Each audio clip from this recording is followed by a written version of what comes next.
insights here? Well, let's talk to people who might know. Justin Paperny, who's here. Also, he's a prison consultant who served more than a year in federal prison for investor fraud and conspiracy. Also here, former federal prosecutor Barrett Berger. Glad to have all of you here today. Let me begin with you, Barrett, because listen, according to the Bureau of Prisons regulations, they're of course who is in control of the inmates in these facilities. Sex offenders are supposed to be held in prisons like the one that Maxwell was previously held at in Tallahassee, Florida. What do you think is behind the fact that she was moved, and is it temporary?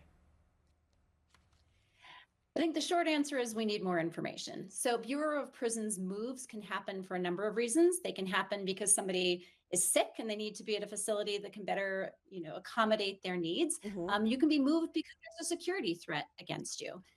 The times that I saw people moved post-conviction were if they decided that they were going to become a cooperating witness, if the government signed them up and they needed to be moved to a facility that could accommodate them as a cooperating witness, right? This means keeping them away from other cooperating witnesses in the case, keeping them away from people that may do them harm. We just don't know enough right now to know whether that's what's driving this move or if it was simply an administrative move.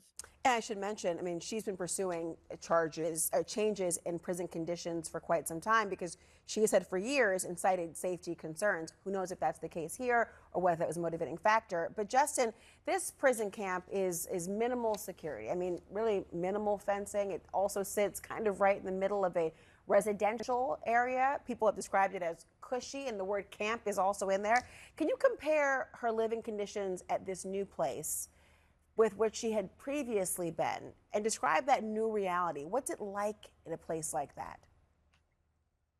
Well, in many ways, it's like going to Disneyland when you live in this different environment where you're truly fenced in, then you're in a minimum security camp that looks like a junior college or corporate office park, some perimeter fencing, but you're around people who have 10 years or less, white collar crimes like Elizabeth Holmes, Jennifer Shaw. So you're not going to have that violence. Pilates, yoga, I know that upsets people, specifically the victims. I would remind people she didn't create the system of corrections in this country. She didn't build it. And I have no doubt her lawyers, before she interviewed, said she'll speak, but we can never send her back to that prison due to the violence threat. So in order for her to speak, you have to move her to this camp. I would tell you, in the 16 years I've been in this game, I've never seen a sex offender spend time in a camp. I've never seen it. And there are many sex offenders in low or medium security prisons who have cooperated and not had the benefit to go down to a camp. She's clearly trying to engineer an outcome. She's given a little bit of information to get a little bit, give a little, get a little. She's nurturing it well. And I would argue to the victim's detriment, she's winning.